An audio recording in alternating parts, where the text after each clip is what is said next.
کہ 100,000 آفری بر جانے ہو بر قدوموں دور فرزندانے ہو، کہ آپ کی روح پاک پہ ہزاروں مبارکیں ہوں، ہزاروں مہربانیاں ہوں، ہزاروں نوازشات ہوں، صرف آپ صلی اللہ علیہ وآلہ وسلم کی ذات پہ ہی نہ ہوں، بلکہ بر قدوم و دور فرزندانے ہوں، بلکہ وہ آپ کے فرزند، وہ آپ کے جانشین جو آپ کے بعد رہبر و رہنما بنے، ان کے اوپر بھی لاکھوں مبارکیں ہوں، لاکھوں ان کے اوپر مہربانیاں اللہ رب العزت کی طرف سے ہوں کہ انہوں نے اسلام ہم تک پہنچایا، دین ہم تک پہنچایا۔ اب وہ احباب جو اس بات میں لگے رہتے ہیں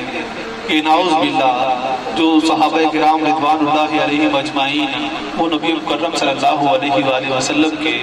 ظاہری پردہ فرمانے کے بعد دین اسلام سے ہٹ گئے تھے یا انہوں نے دین اسلام کو چھوڑ دیا گیا، تو آج بھی اسلام ہم تک کیسے پہنچا ہے؟ وہ کون لوگ ہیں جنہوں نے دین ہم تک پہنچایا ہے؟ اگر وہی دین سے ہٹ گئے تھے تو پھر دین زندہ کس نے رکھا ہے؟ وہ صحابہ کرام رضوان اللہ علیہم اجمعین ہیں یا وہ اہل بیت عظام ہیں جنہوں نے دین اسلام کو زندہ رکھا اور آج ہم تک پہنچایا ہے؟ سیدی سائیں محمد اشرف لالا پاک آپ سادہ سی مثال اس پہ دیا کرتے تھے۔ آپ فرمایا کرتے تھے کہ اگر زمین کو پانی لگانے والا جس کھالے سے پانی لگاتا ہے تو جس موقع سے وہ پانی نکل رہا ہے وہیں سے وہ کھالا ٹوٹ جائے تو وہ زمین تک پانی کیسے پہنچ سکتا ہے؟ وہ پہنچے گا یا کہ نہیں پہنچے گا؟ جب ابتدائی وہ کھالا جو ہے وہ ٹوٹ گیا ہے جہاں سے وہ موگا نکل رہا ہے تو پھر کیسے ممکن ہے کہ زمین تک پانی پہنچے؟ آپ فرماتے ہیں کہ یہی مثال صحابہ کرام رضوان اللہ علیہم اجمعین کی ہے کہ نبی مکرم صلی اللہ علیہ وآلہ وسلم کی ذات کے بعد وہ موگے کی مانند ہیں۔ اگر وہیں سے اسلام ٹوٹ گیا تھا، لوگ منتشر ہو گئے تھے، لوگ اسلام سے بھاگ گئے تھے، تو پھر آج ہم تک اسلام کون لے کے آیا ہے؟ وہ کون لوگ تھے جنہوں نے اسلام کے نام پہ جنگیں لڑی اور فتوحات کی اور عراق کی فتح کیے اور لوگوں نے ان کا کردار دیکھ کے اسلام کو قبول کیا؟ آپ فرماتے ہیں کہ لاکھوں مبارکیں ہوں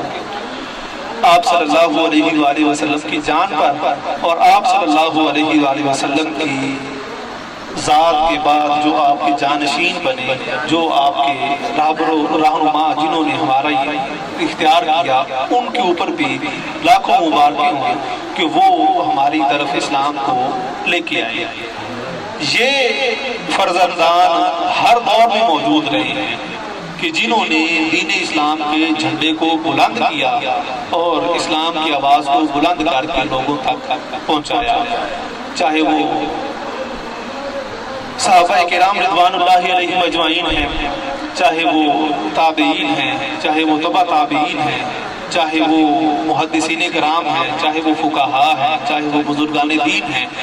ہر ایک فرد نے اپنے اپنے دور میں اپنا اپنا کردار ادا کیا ہے اور دین اسلام کو تقویت بخشی ہے۔ اگر کوئی بھی ایک فرد اپنی جگہ پہ وہ کردار ادا نہ کرتا تو دین اسلام کے اندر آج انحراف پیدا ہو جاتا اور مختلف قسم کی تبدیلیاں رونما ہو جاتی۔ آگے آپ فرماتے ہیں آن خلیفہ زادگانے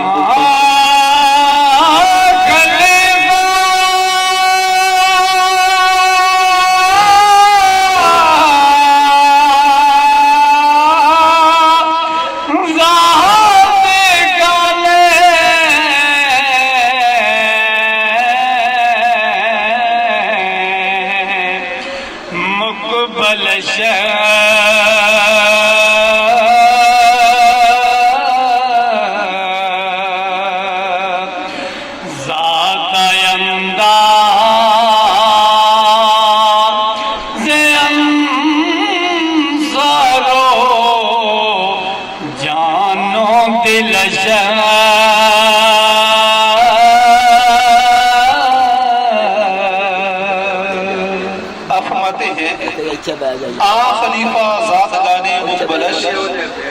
زادہ انصر و جانو دلش کہ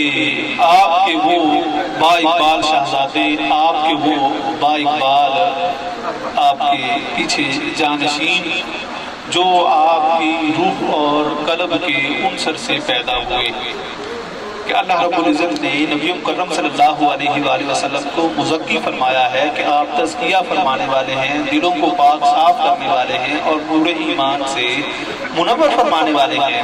آپ فرماتے ہیں کہ آپ کے وہ با اقبال شہزادے جو آپ کے جانشین بنے، جو